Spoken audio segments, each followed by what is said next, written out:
hell do you want from me, man? I just want that rusty pot key for once.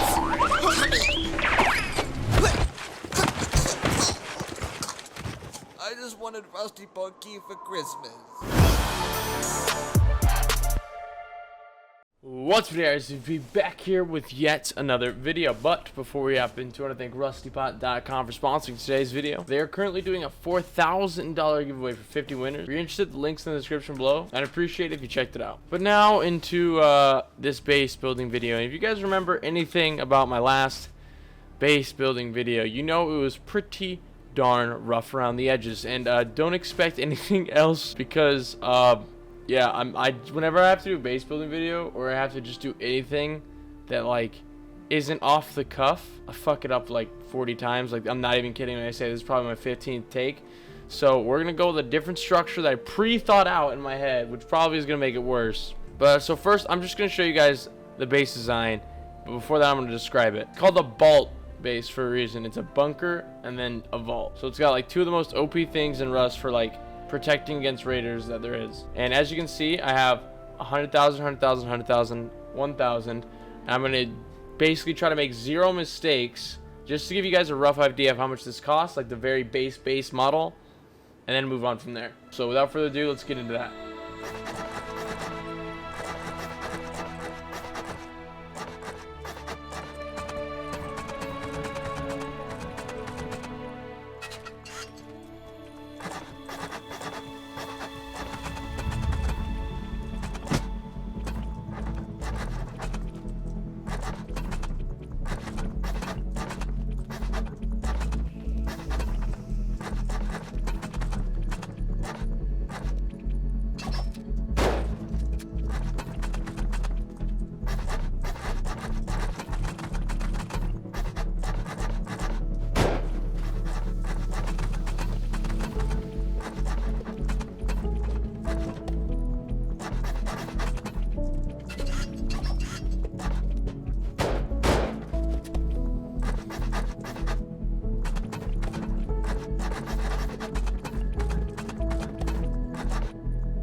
Alright, well, I've done it with very, very minimal mistakes. This base layer, base is going to run you about 4,864 wood, give or take a few hundred, 17,820 stone, give or take a few hundred, and 1,100 metal frags. 1,700 if you want to be smart and very early on upgrade the roof. And then not only do you have an available bunker slot, but as well as 2 doors and your vault. This doesn't include the price of the drop boxes and bag, but you get the idea. Now into showing you guys what you can do with this base, because it honestly doesn't require much explanation. This 2x2 section has raised triangle foundations and the bunker section does not. It's basically the only complexity in this base design. Beyond that, just making sure that your bunker and your vault are on different points helps a lot, and there's a lot you can expand on the outside, something that I'm going to show you guys right now. So first off, let's say that if we're going to really take this to the next level, the bunker should have all sheet metal on the outside. But as you can see, once you've upgraded this to metal, it's a lot easier to see that this isn't just one foundation, but instead a foundation and a half wall. So what I recommend doing as soon as possible is getting a layer of stone around this.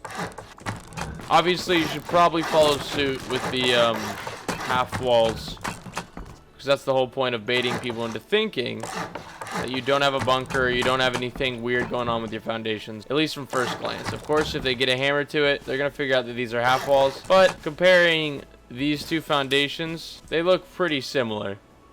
Now that you're not showing too much information about your base, we'll move on to the next step, finishing the rest of the honeycomb, which is a lot cheaper considering these are raised foundations as opposed to half walls.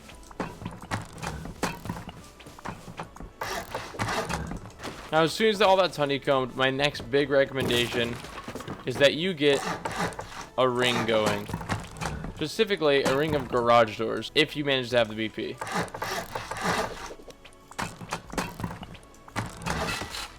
Also, make sure to upgrade the proper walls, foundations, and roofs to make sure that once you do get these garage doors down, they don't get to skip any. And if they do skip, it's going to cost them. Now the front side of your base has some level of strength to it. You should move onto your roof to make sure that no one can just blow your sheet metal roofs and then get into your main. And the best way to do that is obviously half wall layering. The reason that it's the best is because it allows you to stack even more if you build up higher. So at this point, I would say the base is pretty strong, but if they do know that your foundations are exposed on half of your base, I'd recommend metaling the ones that are exposed on the inside.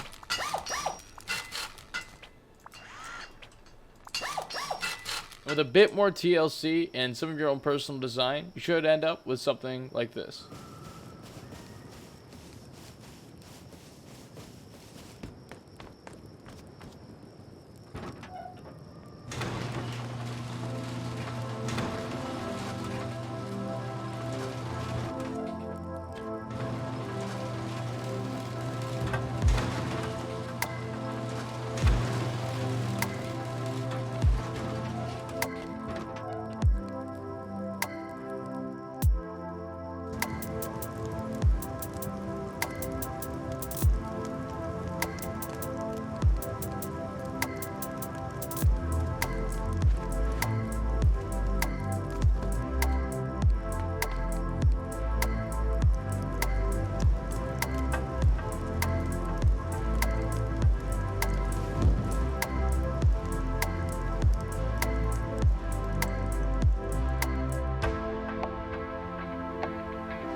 And just so everybody completely understands the floor plan of this design, I want to make sure I do it once really slowly.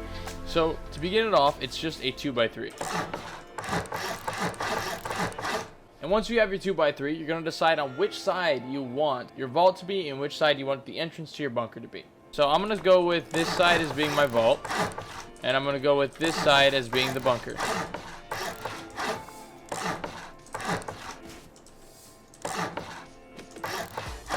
Alright, now, because there are some people pretty knowledgeable about the game, what I tend to do at this point is to make sure that no matter what, I get the basis of the floor plan down. So, like I said, the basic model earlier, this is the basic model. Getting half walls here to make sure people think that these are all foundations that are this exact height, because if you don't have them, there is a chance that people will think to pick out these foundations because they realize these ones are lower than the rest. So we'll get all these upgraded.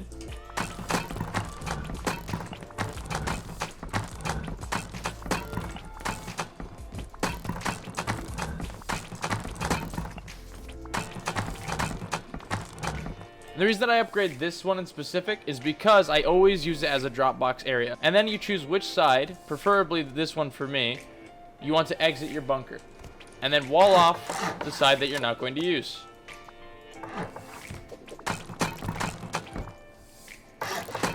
And like I said earlier, some people are very smart, and if you upgrade your walls like this first, instead of doing this, which is covering the whole triangle, people will come up to this, pick this out, and possibly be already in your base. So what I recommend is making sure that all of these triangles, you don't actually have to have this wall right here, are completely covered. Then all you have to do is follow suit on the lowered foundations as well.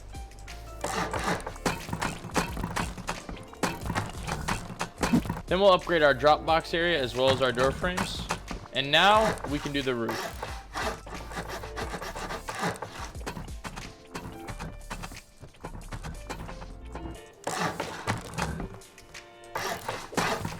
Now keep in mind, we don't technically need any of these at this point until we add more honeycomb or we upgrade the foundations to sheet metal, one of the two.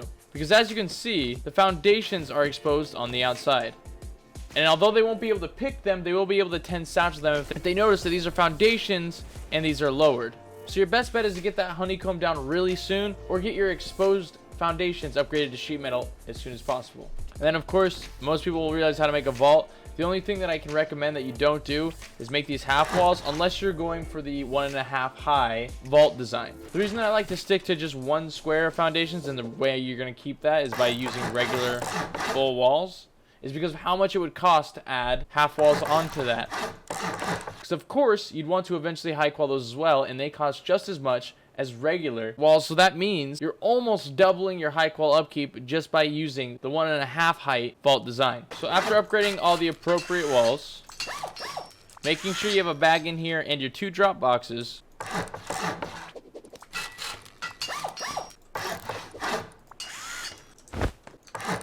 you can completely seal this in and begin using your vault. And although this looks pretty rough, this is the basic outline of the base that I'm trying to show you guys. And what I want you guys to do is take it into your own hands, make it even better than what I've already done. Which shouldn't be too hard because I know there's still plenty of minute mistakes. But in the end, you have a vault that's 16 rockets to main loot. And that's the point. But that's where the video is going to end. I hope you guys enjoyed. Comment, rate, and subscribe. Peace out, and I fucking love you guys.